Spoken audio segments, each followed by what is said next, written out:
long time since I've been ringside. This is No, I know. You know what I mean? It's been too long, man. It's been too long, isn't it? It has been too long. And the crazy thing is, You don't even need no introduction. well, you got to do it, but you don't need no introduction.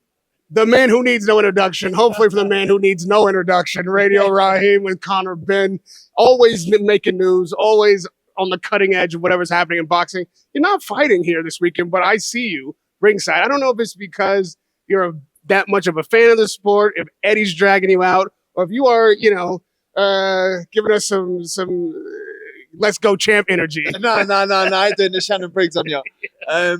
No, for me, I just love the game. I miss it. You know, this is who I am. It's like an extended limb.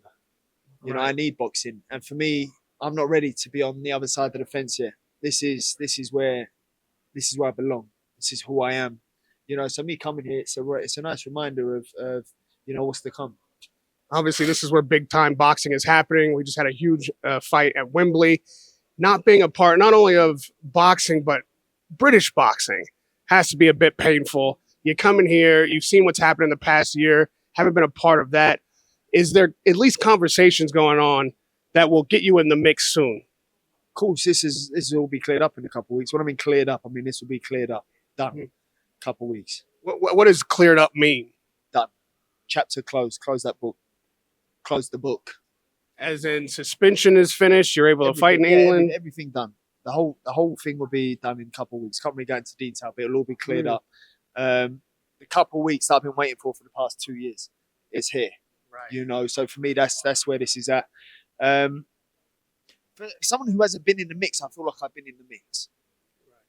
You know, with the Pacquiao talks, the Eubank talks, then Gervonta Davis, the Haney. This has all happened in a period of a year.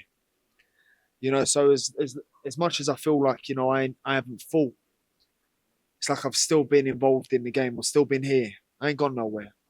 Do you know what I mean? And I've always been ready to go. You know, if they went to me, you're fighting in 6 weeks, cool, no problem. Just tell me. I don't even need to know who. Just give me 6 weeks. You know, all the names you mentioned, wanting to get in the mix, wanting to get in the ring with you, is a testament to how much fanfare you have on the one side and how much people want to see you fight. All of those potential fights, the one that stands out, obviously, is Chris Eubank. And when we first had that fight, we were a week away from it actually happening. The storyline was a few days, even a few days, exactly. The storyline was about your parents, your fathers, and the rivalry of the family, and that seemed to be what was the bitter thing between the two of you. But I think you've grown past that now. It's beyond the last generation. You guys now have your own moment, but you yet have to lay gloves on each other. What does Chris Eubank represent to you? What do you mean? What does he represent to me? Because now he is a part of this moment of your career that, you were accused of taking PEDs. You were a few days away from this massive fight. It started with the rivalry with your parents, but now, like you say, it's on site when you see him. And it doesn't appear to me, at least, to be choreographed or theatrical. This seems from the gut. Well, is he representing something more than just another fighter, or is he representing like a moment in your life, the lineage of your family name? What is that Eubank? When you look into his eyes, what are you seeing? It's more than just the man. When I look into his eyes, I see pussy. That's why I think he's a pussy. That's what I see. I see food. But for me, it's closure. There you go. That's what it is for me. That's what it is for me. I look at him and I go, I just can't wait to end you. That's what the first thing that comes to my head. And when I see him, it was 2 years. Last time I see him was at the press conference. So for me, there's a lot of pain that needs to be inflicted. And there's a lot of pain that you've already gone through because of what happened in the build up to that first fight. And since then, he's made no qualms about having called you all kinds of names, has certain that you were cheating, didn't take any of your explanations or reasons to heart. And then most recently, he's even come after Eddie, who was your most vocal defender when it was in the lowest points. You got to remember, he knew months ago. about what was going on. He knew months ago about the test before the fight. I called him up. I called him personally on my phone, in tears, saying, "Chris, I'm so sorry, mate. You know, wore my heart on my sleeve, said, mate, about this and that." What did he say? As long as the fight's still going ahead. That was what he said to me on the phone. And then he come out and said, "Oh, he never called me." When I've got the call on my phone. I've got the call, recorded it. You've got the call. I've got the call on my phone. Can we hear it? I took a picture on my missus' phone. I got a picture of the call.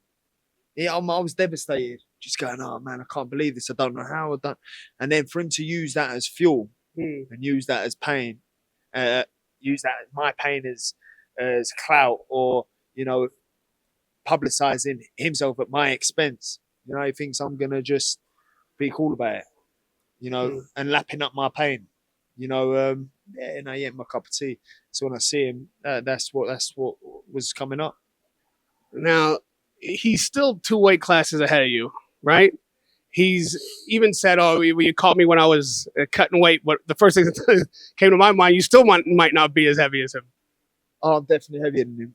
I'm about 175 right now. Yeah, but my point is, I won't pull up on you. I didn't pull up on him. Let's not get it twisted and him pushing that silly rubbish. I'm doing an interview. He started walking to me. What, you think I'm just going to stand there? You think I ain't going to come meet you in the middle when I see you approaching me? Well, what am I to you? What, anyone think I'm worried about him? Oh, what, you think I need you vulnerable? I'll see you after the fight. Turkey loves massive fights. I mean, this fight is born and bred in England, but if it has to happen in Saudi, it certainly would be as massive an occasion. Has that conversation been had with His Excellency? Listen, I haven't fought back home for 2.5 years. So for me, for Turkey to Sheikh, His Excellency, to stage the fight back home for me would be such a blessing. As I haven't fought back home for 2.5 years, and I believe the British public deserve the homecoming. If not, just get me in the ring with him. Anywhere. The Brits will travel. The Brits will travel, no doubt. I've got hardcore supporters when I fought in Vegas. Community come out. When I fought in Orlando, they come out. So it's listen, I fight anywhere. Obviously, it'd be nice for me to fight back home on British soil. With my people. It would be nice for you to fight in the ring also, because you said, I'll see you tomorrow night. It's all on site. I mean, do we have to keep you guys physically apart? If you are close enough in arm's range to this man, is it on then? If he wins tomorrow, which God willing he does, it's very much, yeah. I wouldn't say, because there will be nothing then to worry about. His fight's done. It's done. Yeah, his fight's then done. So I will happily finish whatever Zeramat whatever his name is. What I'm saying is, I'm expecting you to climb in the ring tomorrow. I know Eddie knows how to sell a fight, but I'm wondering if we're gonna get. You already pushed him today, and that was. I promise you, that was me trying so hard not to do anything. That's me. He knows I can't do nothing. That's why he's running his mouth like that. That's why he's talking, I like this and all that. Cool. See how much you like it when you're eating the canvas. I have to ask you, because you brought it up. The man's called you a liar multiple times. Fans go either way. But you say this is a pivotal moment. You say that you called him and let him know, because he's saying... I called him and told him. I called the man. I called the man and told him. Myself. I called him in my own home. Don't be talking rubbish. The only thing he was concerned about was the fight happening. That's the only thing he was concerned about. Conor, can you at least just show us the photograph of the call that you're talking about? I don't have the call. You don't have my phone. No. I'm on the phone to him on my phone. Oh, I thought you said you had but we've got it. I've got it all documented. I've got everything documented. All right, and I will be doing a documentary as well. Is it going to be called The Call? No, he's an idiot. You got to remember, he was on comms with me and my team. We all sought medical advice. So when we all sought. The only reason the fight go, we all sought medical advice. Him, his team, Calla. Ask Calla. Ask Frank. Ask Eddie. If I called him. Ask all of them lot. They all know. Yeah, of course they do. Not that it matters anyway.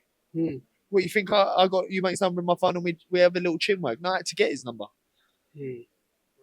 And it's pointless now. It's irrelevant now because at the end of the day, ain't going to make no difference come fight night. Do you know what I mean? He wanted to play that card and, play this and play that. Cool, push that narrative. But don't claim like you didn't know what was what. Let me take you to some fights that have happened already. Obviously, we're talking Wembley, Anthony Joshua, Daniel Dubois. Huge upset as far as the odds makers and most of the critics are concerned. What were you thinking and feeling when you were sat in ringside watching this unfold? I thought it looked shaky straight away. Off the mark. I thought Dubois come out strong. He come out punching. And, I did say in the lead-up, it's whoever lands the biggest shot first. And Dubois was that guy. I ask you this because I know that this announcement is coming. This rematch is happening. Likely it's happening in February. I think Joshua wants it. Dubois has stated that he wants it. Do you want it? I would wait for December the 21st to unfold before I make that sort of decision. Styles make fights, and I think I don't think that's the. I would go. I would wait for Fury personally, and then see what's what. For Joshua, you think that the Dubois style is just not one he can conquer?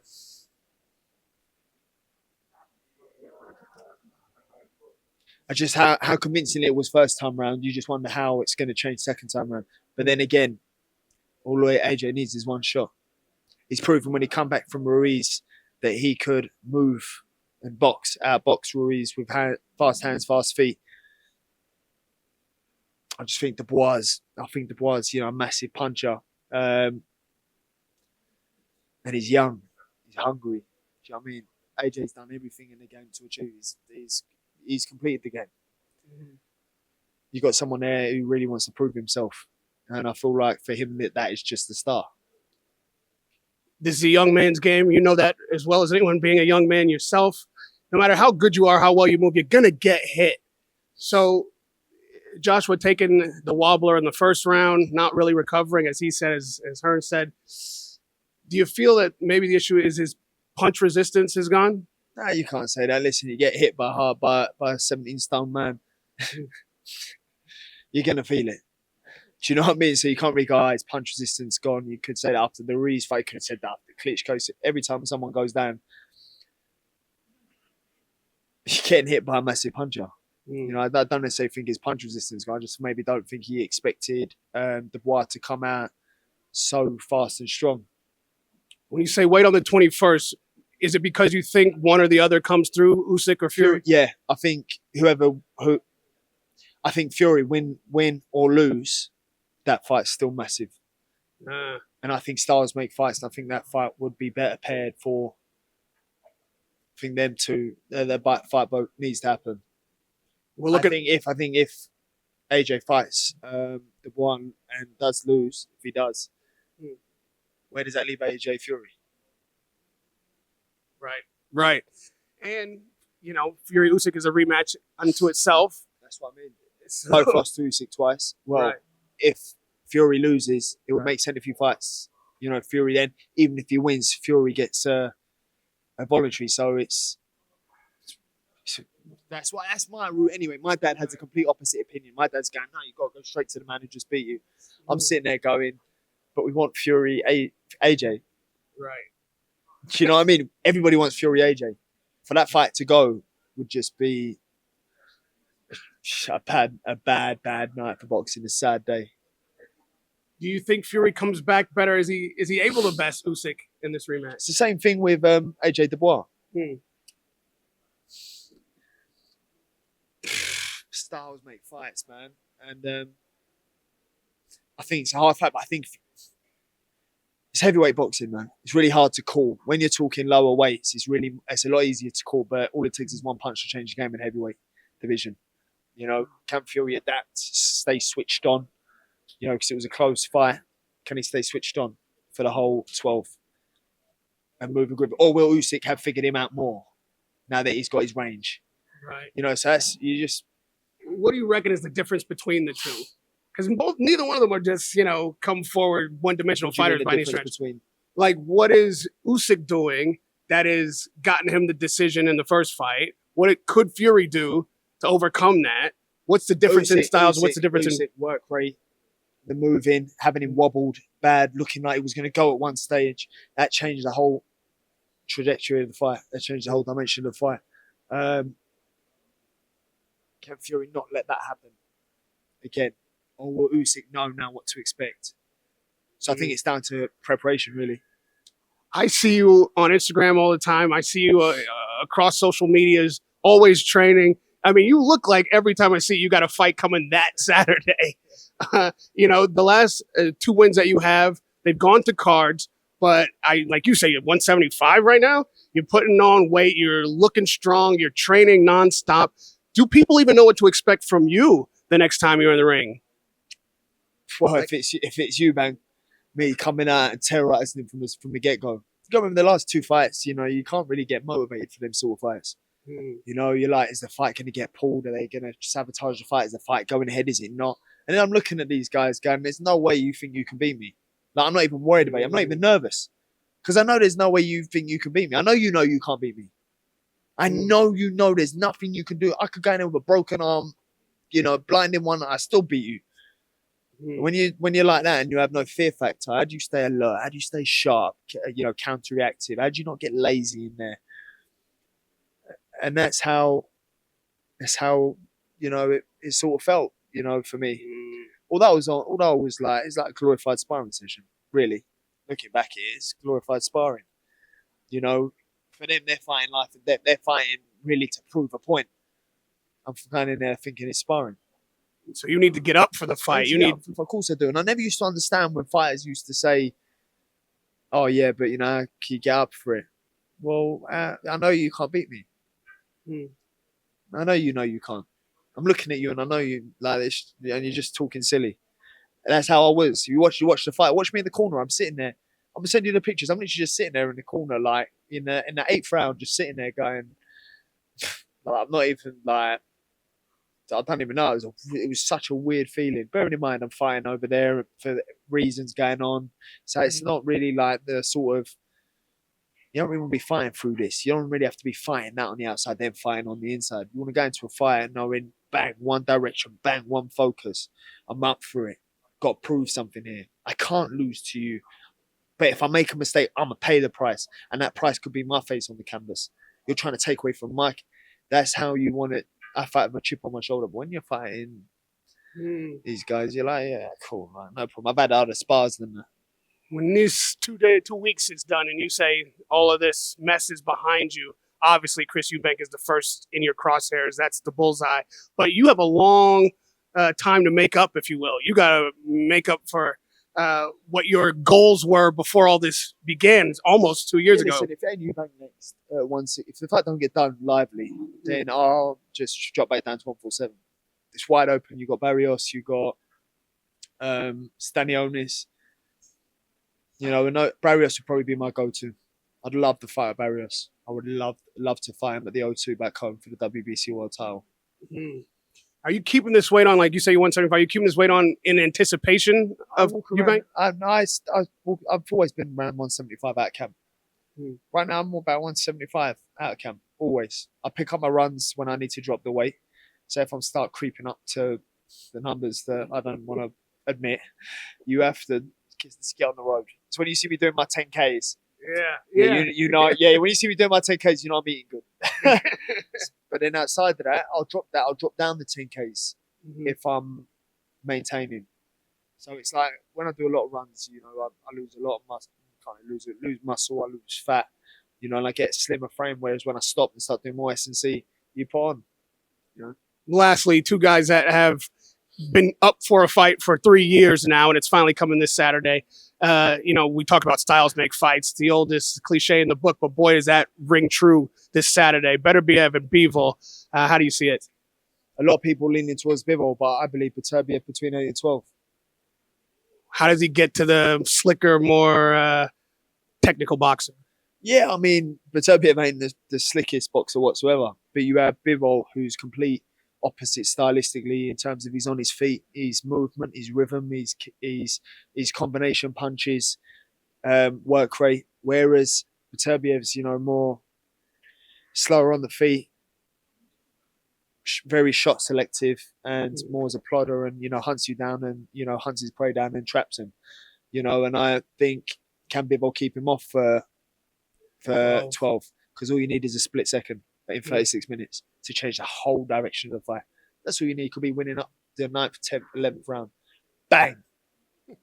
Done. You need this sport. The sport needs you. When you see the magnitude of these undisputed fights and heavyweight massive events like Wembley, and then that moment comes when all the crowd's on their feet and you're still sat ringside, man. How does that feel? Painful. Yeah, it's painful. Thanks for that, though. Well, I'm hoping the pain stops for you, because I sit ringside, and when I see you there, it's painful for me too, because I love to watch you work. Yeah. I know the crowd at large and on the internet can't wait to see you in the ring again. So hopefully the pain is done, as you say. We only got 2 weeks to go, and we'll see you in a massive fight in no time. Always a pleasure. Thank you for the time. Thank you for the pain.